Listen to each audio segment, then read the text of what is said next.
Calling All Cars, a copyrighted program created by the Rio Grande Oil Company.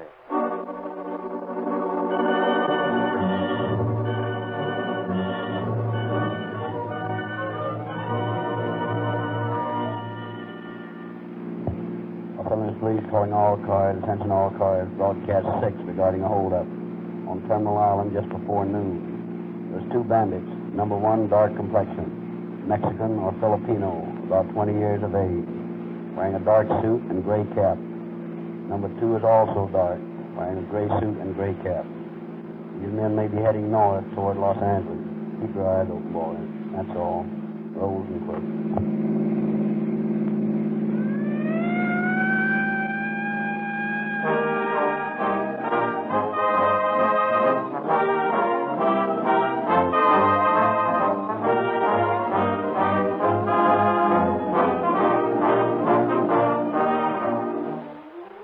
Mrs. Hazel Berg, living in Hollywood, is awakened at 2 a.m. by the ringing of her telephone.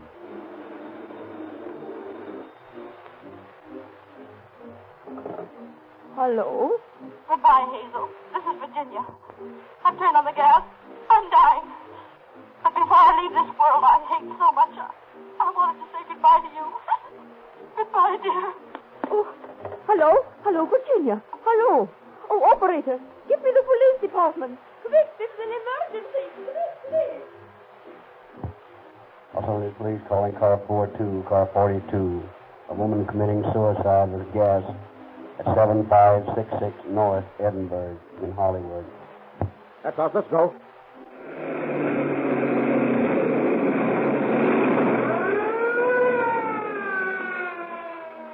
Less than a minute after the emergency call was received by the police department, radio policeman crashed down the door, gave Virginia first aid treatment, and saved her life. A few seconds longer, and it would have been too late.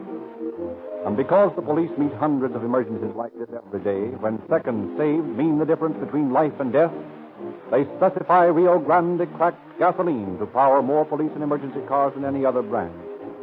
This emergency gasoline galvanizes into action at the touch of the start. It accelerates so much faster than ordinary gasoline. Police and emergency car drivers in Los Angeles, Oakland, Berkeley, and many, many other cities, as well as deputy sheriffs in Maricopa County, Arizona, and many other counties where great distances must be covered at top speed, all swear by Rio Grande cracked gasoline as the fastest, most powerful, most efficient gasoline they have ever used. And every day, scores of motorists who try Rio Grande cracked gasoline for the first time get the thrill of police car performance in their own cars.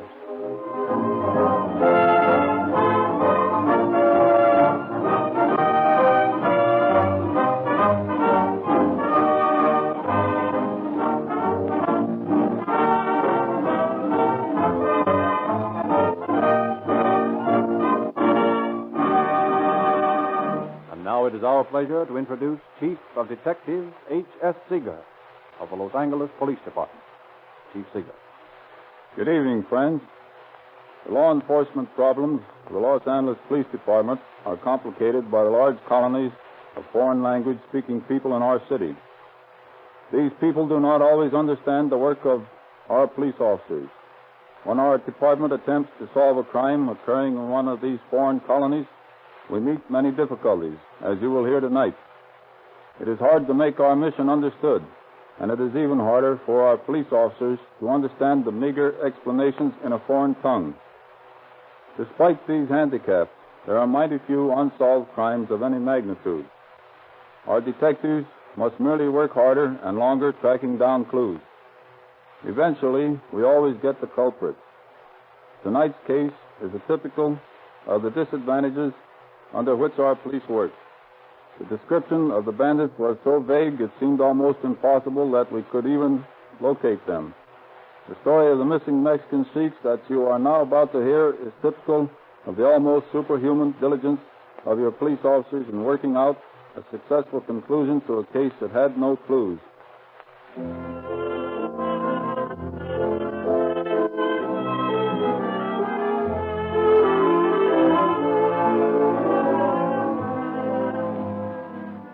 It is late morning of February 5th, 1930. Mrs. Toki-Nago, as is her custom, visits her branch bank on Terminal Island in Los Angeles Harbor. Good morning, Mr. Nago. Oh, good morning, priest.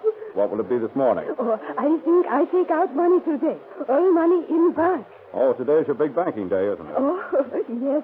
Today, many fishermen, many cannerymen, he pay off. He come eat at my extra special #1 restaurant. And you cash their checks, is that it? Yes, I think maybe I fix for them. Well, I can see what you get out of it. Making a bank for those boys. Oh, very fine man. Extra special. Come find Japanese fisherman. Come #1 American fellow. Give money. Spend money. Lots money in my humble restaurant. Well, from what they tell me, they'd come anyway to eat your cooking. Oh, you hear? I cook very good. And that's what they tell me. Oh, very fine. You come to my place. I fix you something nice. Oh, you like some special seaweed? Seaweed? Well, not exactly. Maybe so. You like fish. Oh, very good fish. He's 6, maybe so 8 months old. You like? Well, I don't know, Mrs. Nago. You see, I'm not used to Oriental dishes. Well, here's your money. $1,000 in 10, 5, and $20 bills. Oh, yes. There's $100 worth of ones. Oh, you count him. Is they all right? Yes, I counted it. It's right, just $1,000. Oh, very good. Now, be careful of that money. Oh, yes. I careful. I hold tight in hand. All right. Goodbye. Oh, goodbye. And you not forget, I make special #1 Japanese dinner for you. All right, Mr. Nago. I'll drop in and see you someday.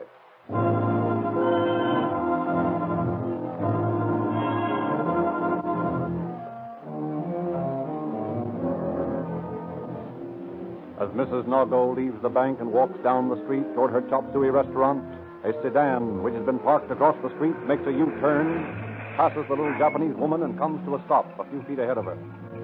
A young man gets out and stands with one foot on the running board, talking to his companion at the wheel as Mrs. Nago approaches him. Then, just as she is passing... Give to me that money. Keep your mouth shut, you. Come on, give it to me. Stop. Get it aboard. Oh, stop. He steal money. He steal All right, money. come on, go ahead. Come on.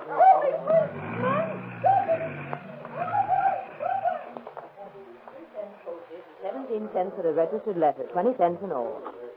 Oh, Miss Wilhelm. Stopping, ma'am. Well, what's the matter, Mrs. Nago? Oh, man, steal money. All money I have. He grab money and run away. You're stopping, please. What's this? Someone stole your money? Yes, all money in wealth. He take him from me. You stop him. You work for government. You're Oh, but stopping, Mrs. please. Nago, I can't stop him. I only run the post office. No, you work for Uncle Sam. You can't stop him. Please, sir. Now, look, Mrs. Nago, pull yourself together.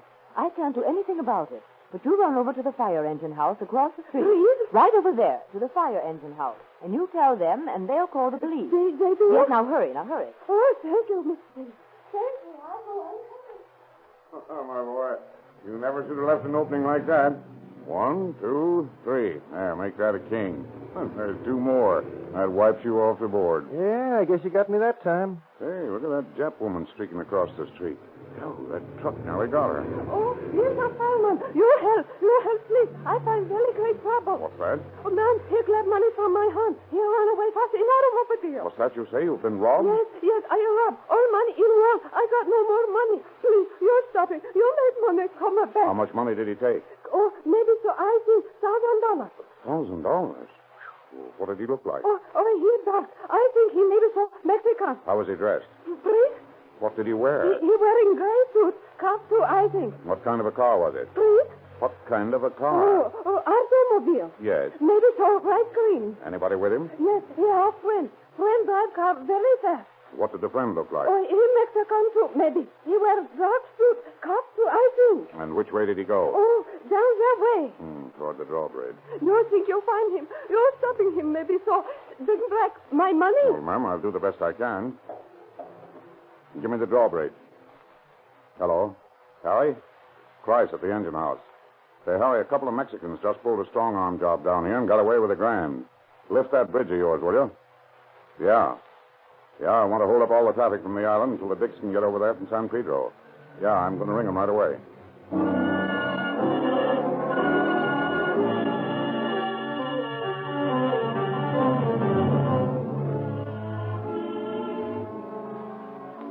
Captain A.L. Gentry and Detectives Evans and Dunphy answer Captain Chris's call. Dunphy is detailed to keep a lookout in San Pedro for the car and occupants answering the Japanese woman's description. And Captain Gentry and Evans cross to Terminal Island on the ferry. At the open drawbridge, a long line of irate motorists greet them with honking horns as they are joined by officers George Finn and C.H. Hidley from the Wilmington station.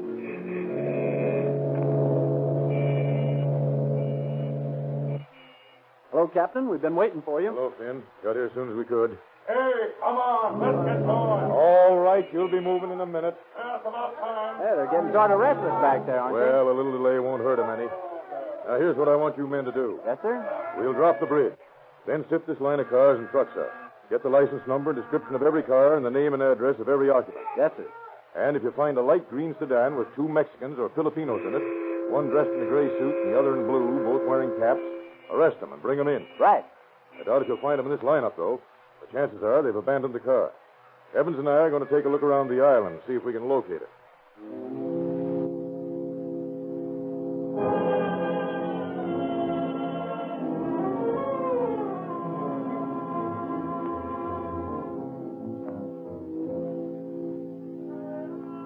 Along the piers where the great liners lie moored after their journeys from the Orient and the South Seas, and up and down the docks where scrubby tuna clippers sway at their moorings, Gentry and Evans search for the robbers.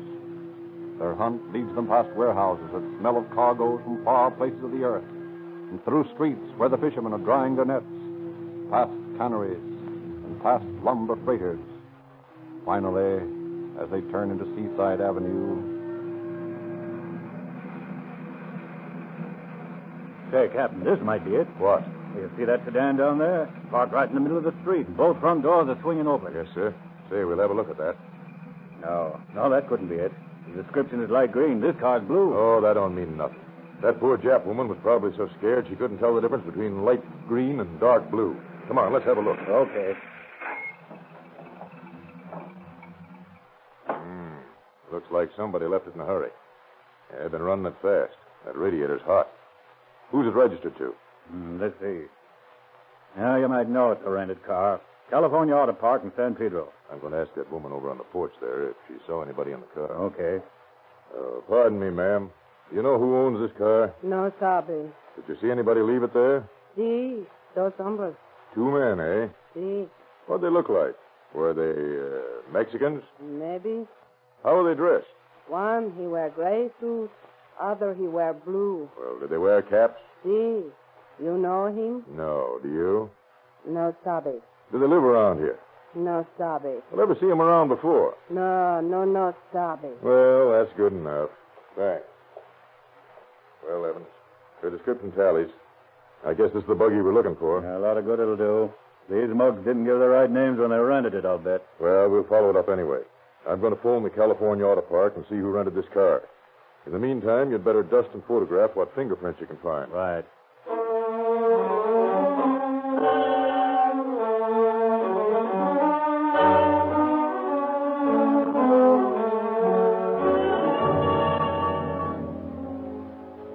The auto park manager informs Captain Gentry that the car was rented by one J. Colano of 8328 Street, San Pedro.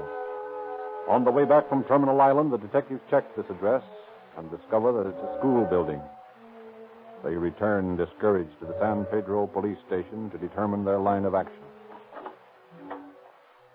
Well, we're pretty much up the well-known tree. Phony address, phony name without a doubt. And they didn't catch a shadow of a suspect while they were sifting at the drawbridge. Those birds must have abandoned the car and come over to town on the foot ferry. They're probably miles away by now. You're forgetting one thing, Gentry. What's that? Those prints I photographed this afternoon. Yeah, if the guys have ever been up before, well, they may help us. Well, anyway, it's not as bad as it could be. Huh. Oh, hello, boys. Hello, Sebastian.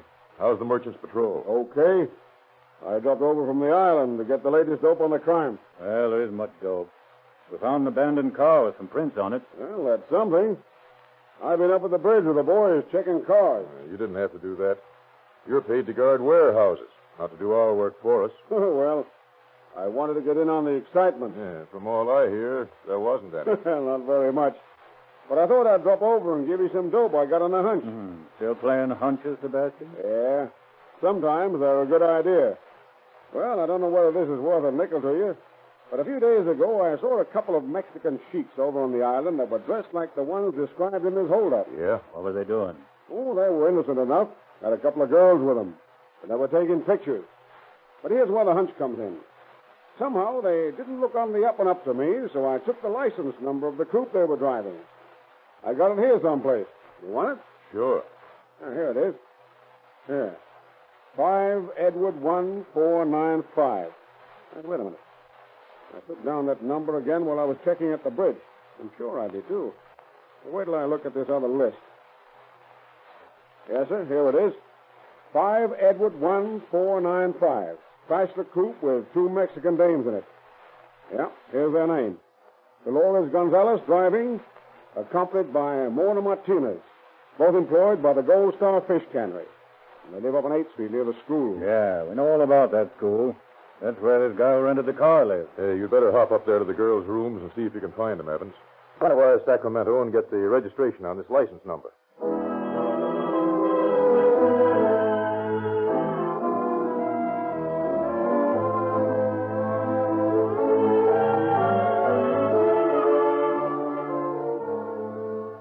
The Department of Motor Vehicles quickly replies to Captain Gentry's query with the information that license 5E1495 is registered to Dolores Gonzalez at an address on 3rd Street in San Francisco. In the meantime, Detective Evans is calling at the girls' lodging.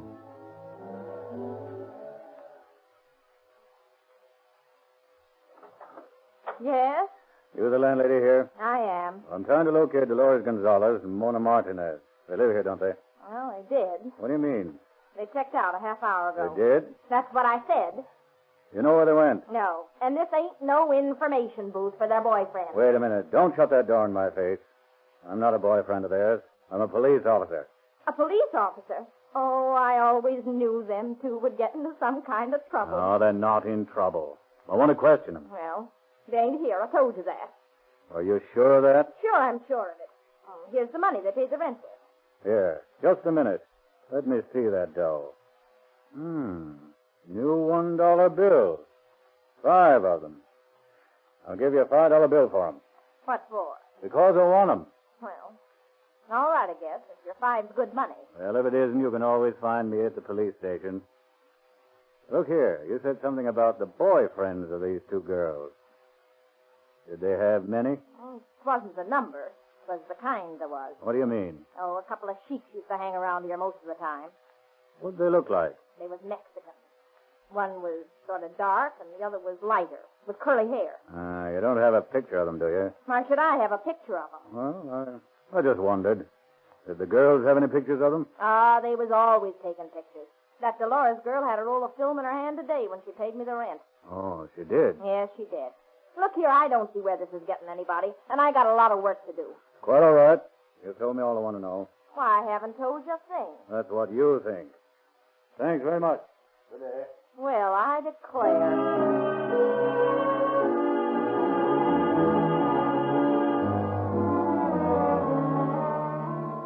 The landlady's dollar bills bear the same serial numbers as the money issued to Mrs. Nargo. Every drugstore and Kodak store in San Pedro is searched for the roll of film. Every traffic policeman and motorcycle patrolman is furnished with the number of the Chrysler Coupe on their daily hot sheet of wanted cars.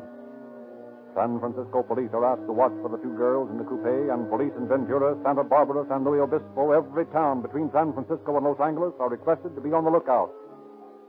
The following morning, Lieutenant Barlow, police department fingerprint expert, sends his report to Captain Gentry, who is opening it just as Evans bursts into his office. Well, here they are. What? Why, the missing pictures. Where'd you get them?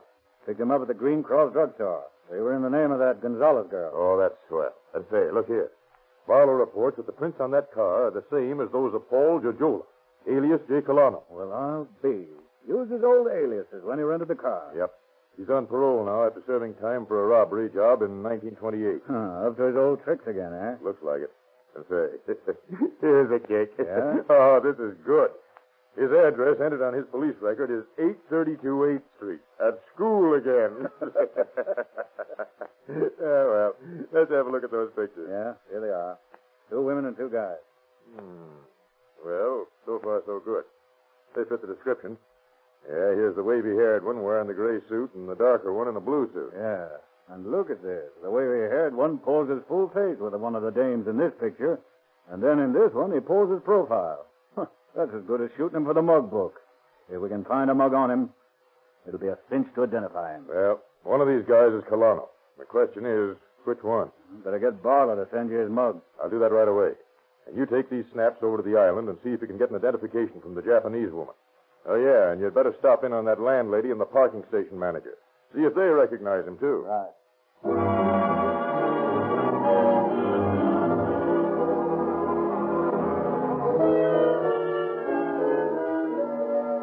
Mrs. Nago, the distraught victim of the robbery, is doubtful in her identification of the man in the blue suit, but is certain that the one in the gray suit is the same as the criminal who seized her money.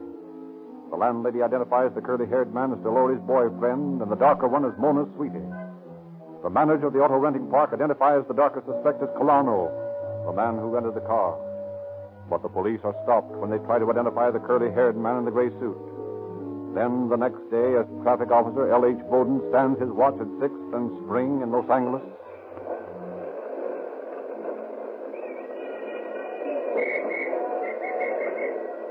Hey, buddy.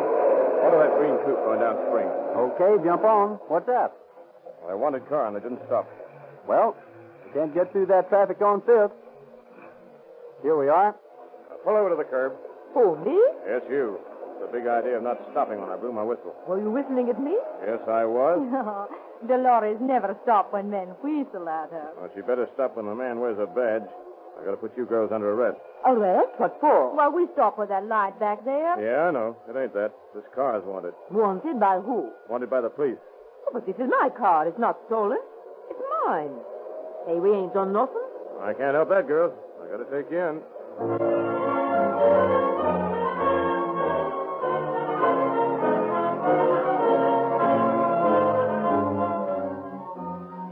Loudly protesting their innocence, the two girls are booked at Central Station and then transferred to San Pedro, where they are questioned.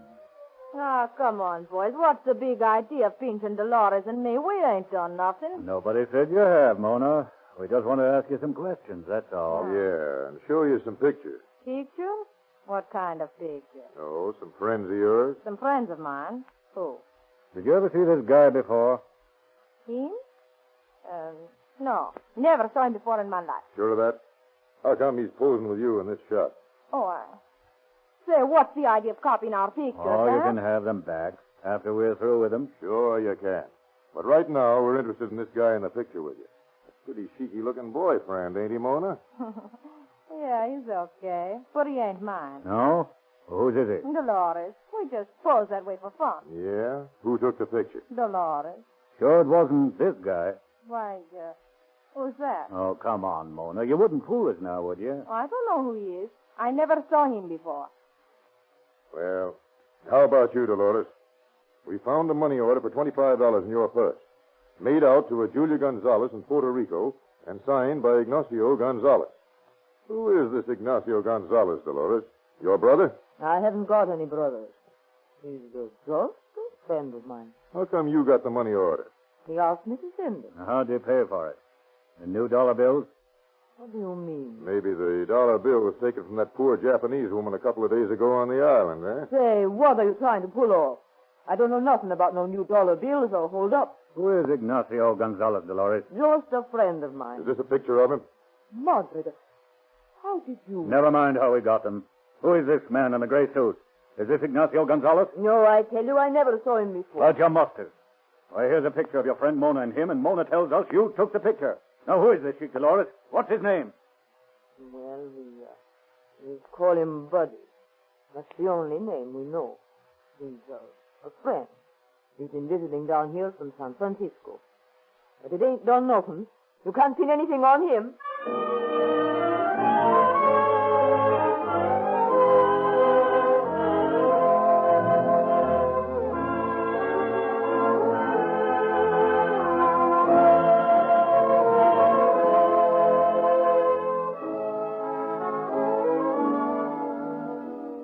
Convinced that the man in gray is the same Ignacio Gonzalez, whose name appears on the money order in Dolores' purse, Captain Gentry has Los Angeles and San Francisco check their mug books for the man. A couple of days later, the records from San Francisco arrive, and the police pictures checked with the snapshots. After 4 days, the girls are released for insufficient evidence and declare they are leaving for San Francisco at once. Gentry asks the San Francisco police to keep a lookout for the girls' coupe and also to watch the Gonzalez girls' address in the northern city. A week later, as Detectives George P. Wafer and P.H. Keneally are cruising the waterfront in a radio car looking for stolen automobiles, they pick up Dolores and Mona parked in their Chrysler coupe. They arrest the girls on suspicion of robbery, send them to the station, and remain on watch near the Chrysler. Shortly, a big sedan comes up beside the coupe.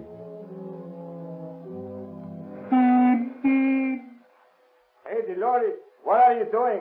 You're sleeping? Just a minute, boys. We want to talk to you. Hey, stop. We're police officers.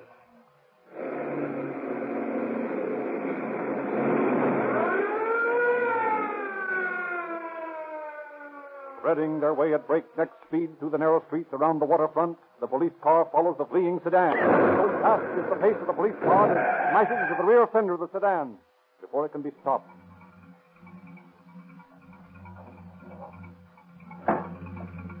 Well, this baby won't run away anymore. Dead? Look at him, 4 bullets in the head. Yeah, but there was 2. Where's the other one? He must have jumped out as they hit the curb. Come on, he can't be far away.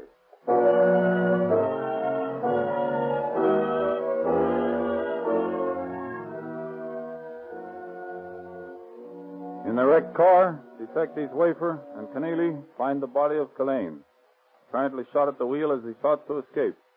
But Ignacio Gonzalez had escaped in the darkness, and although police scoured the vicinity, he was not found. But so extensively did we advertise for him, and so persistent was our search that, nearly a year later, when he was admitted to a hospital in Stockton for treatment of a minor injury, he was promptly recognized and arrested. Gonzalez was a confirmed criminal who had been arrested 11 times in 5 years.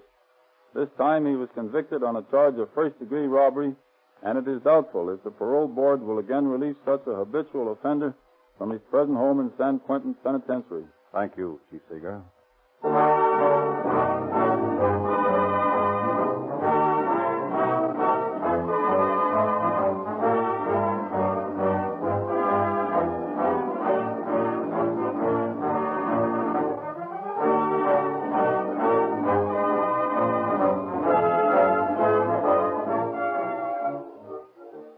Ladies and gentlemen, Chief Seeger has been talking tonight to an audience of millions of people, which includes many boys and girls who are anxious to help the police departments of their cities enforce the laws and capture criminals.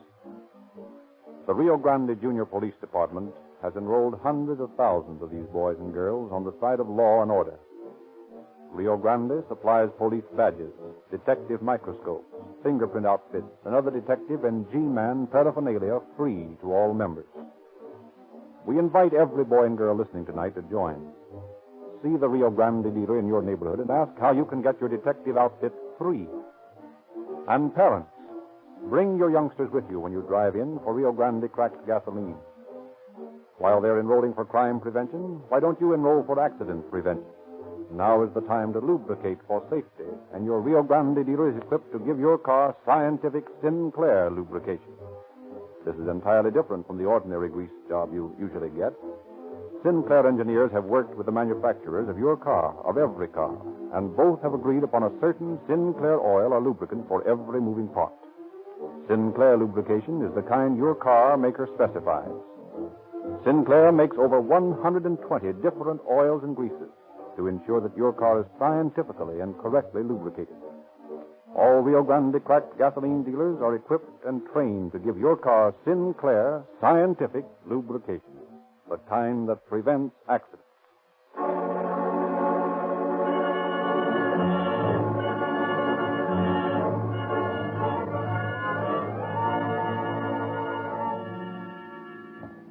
Los Angeles Police calling all cars, attention all cars. The cancellation broadcast 6. Suspects described in this broadcast are now in custody. That's all. Roll and clear.